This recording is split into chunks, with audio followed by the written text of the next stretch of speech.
তুমি কোথায় আসছো বাবা? কথা বলো। নানু বাড়ি। তুমি কি নানু বাড়ি আসছো? চলো তো আমরা ঘুরে আসি।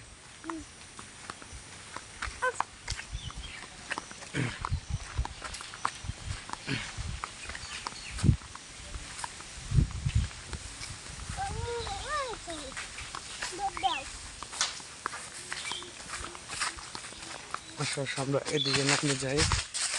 এদিকে তো গেছিলাম, এদিকে তো গাছ আছে, হুম, এই আছে, এটা আমার কিছুই নাই।